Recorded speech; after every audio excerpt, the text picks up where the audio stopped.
नमस्कार, मेरा नाम है डॉक्टर पुरु धवन और आज इस वीडियो में हम बात करने वाले हैं उन योग आसनों के बारे में जो एक किडनी फेलियर पेशेंट को अपनी डेली रूटीन में करना चाहिए। मगर इस आसनों को समझने से पहले ज़रूरी हो जाता है कि हमें इससे फ़ायदा क्या होगा उसको जानना।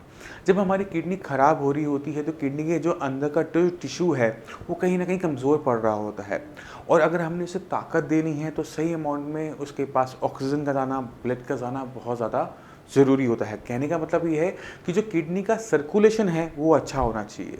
तो सबसे ज़रूरी हो जाता है ब्लड के अंदर ऑक्सीजन की मात्रा को बढ़ाना। अब ऑक्सीजन की मात्रा ब्लड में कैसे बढ़ा सकते हो? वो है अनुलोम विलोम करके। अनुलोम विलोम और प्राणायाम एक दो ऐसी एक्सरसाइज हैं जो आपके ब्लड के अंदर ऑक्सीजन की सैचुरेशन को बढ़ा देती है। नॉर्मली अगर आप ये वीडियो देख रहे हो तो आप अपना ब्लड अगर चेक करते हो तो उसमें 97 के आसपास की सैचुरेशन आती है। मगर जैसे ही आप डीप ब्रीथिंग स्टार्ट करते हो तो आपके ब्लड ऑक्सीजन लेवल में 2% का जम आता है कि वो 99 टच करना शुरू कर देता है। अब ये 2% बहुत छोटा सा होता है मगर ये टिश्यू के लिए छोटा नहीं होता। ज़्यादा 2% का मतलब है 2% का किडनी को आराम। छोड़ोगे? नहीं छोड़ोगे ना। तो ये अनुलोम विलोम और प्राणायाम जैसी सिंपल एक्सरसाइजेस आपके ब्लड की सैचुरेशन को, ऑक्सीजन की सैचुरेशन को बढ़ाते हुए आपके टिश्यू को 2% का आराम देती है। 2% का आराम कम नहीं होता, याद रखिएगा। इसके बाद सबसे ज़रूरी हो जाता है बीपी को कंट्रोल करने के लिए मेडिटेशन करना।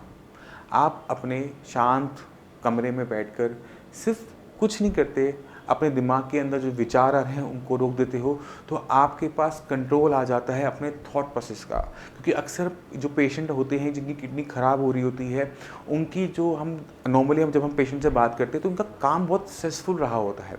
इतना स्ट्रेसफुल रहा होता है कि उनका बीपी बढ़ रहा है उनको पता भी नहीं लगता। तो कहीं ना कहीं स्ट्रेस एक बहुत बड़ा कारण होता है किडनी फेलियर का और स्ट्रेस को दूर करने का एक सिंपल सा तरीका होता है मेडिटेशन। तो मेडिटेशन, अनुलोम विलोम, प्राणायाम को आप अपनी डेली रूटीन में एडअप करेंगे और कुछ योग आसन जो स्पेसिफिक है आपकी किडनी के लिए मैं आपको अब दिखाने वाला हूं। आप उनको डेली अपनी रूटीन में ऐड करते हुए आप बेनिफिट ले सकते हैं।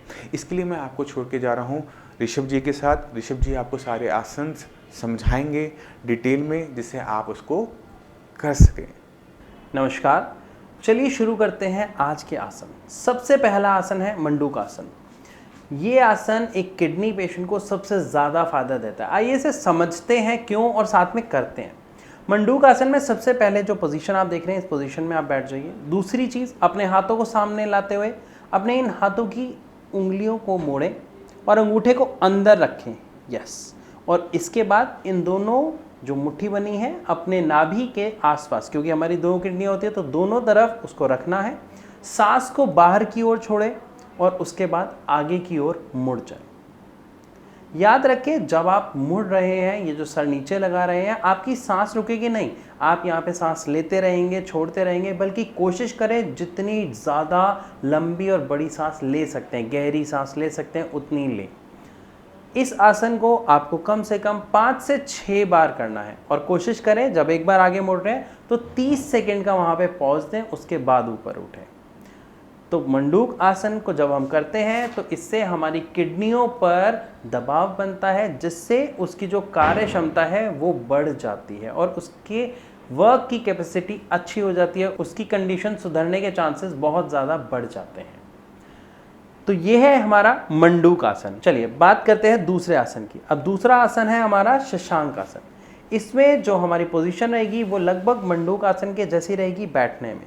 इसके बाद हमें हाथों को ऊपर की ओर उठाना है, सांस भरनी है और सांस छोड़ते हुए आगे की ओर मुड़ना है और अपने हाथों को आगे की ओर धकेलना है जिससे पूरी बॉडी में खिंचाव आता है, पूरे डाइजेस्टिव सिस्टम पर जोर पड़ता है और इससे हमारी पेनक्रियाज, डाइजेस्टिव सिस्टम और किडनी तीनों चीज़ों पर दबाव बनता है जिससे इम्प्रूवमेंट बहुत अच्छी होती है। इसमें भी आपको 30 सेकंड का कम से कम होल्ड करना है। अपने सांसें आपको चलाती रहने हैं, बल्कि कोशिश करना है कि आपकी सांसें जितनी ज़्यादा हो सके उतनी गहरी हो। इस आसन को भी आपको लगभग 5 से 6 बार के रिपीटेशन में करना है और 30 सेकंड का पॉज देना है। इससे नींद भी अच्छी आती है। चलिए बढ़ते हैं अपने तीसरे आसन की तरफ जो है अर्ध मसेंद्र आसन। इस आसन में हम टांगों को सामने की ओर फैलाते हैं और किसी भी एक टांग से हम इसे शुरुआत करते हैं, या तो दाएं या बाएं। टांग को इस तरीके से मोड़ें, जिस टांग को मोड़ा है वही उसी तरफ का हाथ पीछे की ओर रखें और दूसरा हाथ आगे से लाते हुए सामने रखें। अगर हम बात करें इसके लेवल 2 की, तो इसमें हमने जो हाथ सामने रखा है उसी से हम अपने घुटने को छूने या पकड़ने की कोशिश करते हैं और 30 सेकंड तक ऐसे होल्ड करते हैं और लंबी गहरी सांस लेते रहते हैं। इससे आपकी किडनी पर एक खिंचाव आता है, एक प्रेशर बनता है, जिससे उसकी कार्य प्रणाली सुधरने के चांसेस काफ़ी ज़्यादा बढ़ जाते हैं। इसी तरीके से अब हम दूसरी टांग को ऊपर करेंगे और पहली वाली टांग को नीचे, हाथ को सामने से लाते हुए हम घुटने को पकड़ने की कोशिश करेंगे। ये लेवल 2 है, एडवांस लेवल। सिंपल के लिए हम इन हाथ को सामने भी रख सकते हैं। 30 सेकंड का पॉज ज़रूर दें और 5 से 6 बार के रिपीटेशन में इसको करें। तो ये बात हुई हमारे तीसरे आसन की। अब हम चलते हैं अपने चौथे आसन की तरफ, जो है गौमुख आसन।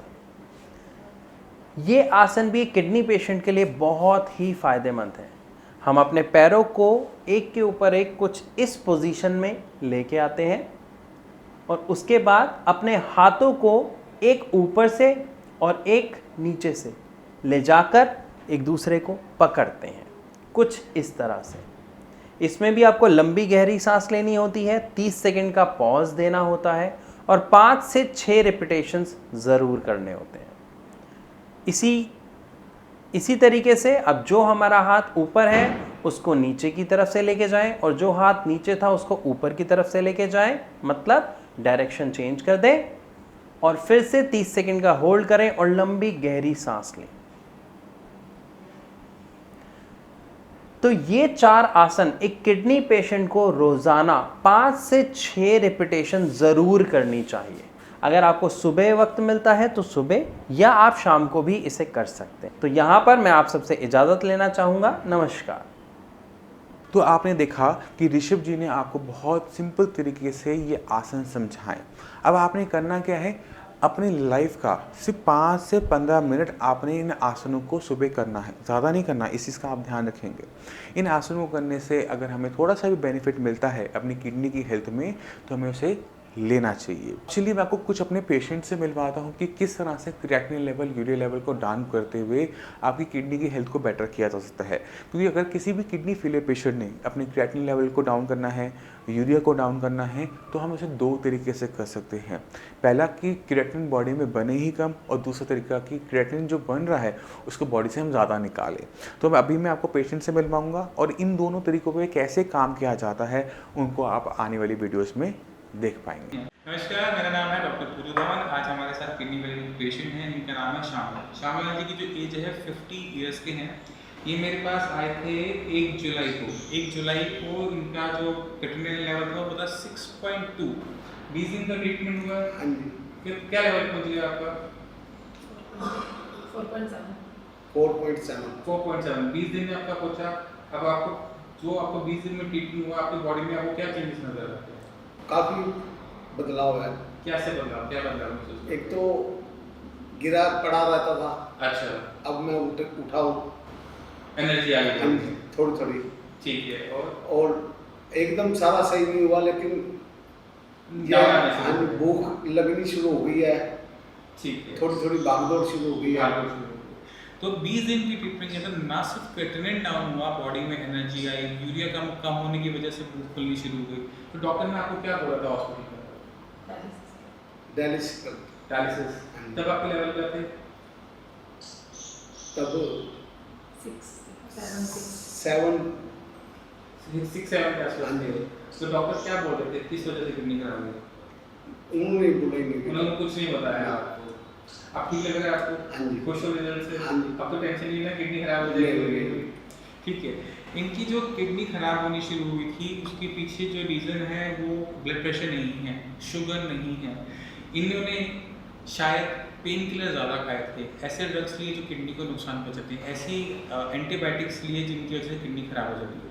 क्योंकि इनकी हिस्ट्री रही थी, इनको निमोनिया था। निमोनिया में हम क्या करते हैं, एंटीबायोटिक्स देते हैं, और एंटीबायोटिक्स जब हमारे बॉडी में जाते हैं तो वो मैक्सिमम कहाँ से निकलते हैं, किडनी से या लीवर से। तो जब कोई स्ट्रॉन्ग ऐसा केमिकल बॉडी में होता है तो वो किडनी को अफेक्ट करता है। इसी वजह से इनका सडन रेस हुआ, इनका लेवल सडनली 10 तक टच किया था। मगर जैसे कि हॉस्पिटलाइज, इन्होंने बताया कि हॉस्पिटलाइज हुए थे, तो इनका लेवल जब आया, जब हॉस्पिटल से डिस्चार्ज हुआ तो 6.2 तक था। और विद इन 20 डेज जहाँ पर डॉक्टर्स ने इनको डायलिसिस एडवाइस कर दिया था, वहाँ से इनको हम अगले 20 दिन के अंदर 4.72 पर लेकर आए हैं। और बॉडी में एनर्जी, सारी ताकत, सारे सिम्टम्स सारे डिसअपीयर हो गए हैं। अब इसी 20 दिन के अंदर इतना फ़र्क है, तो आने वाले कुछ महीनों में इनके अंदर जो चेंजेस होंगे हम वो आपको भी आगे भी शो करते रहेंगे।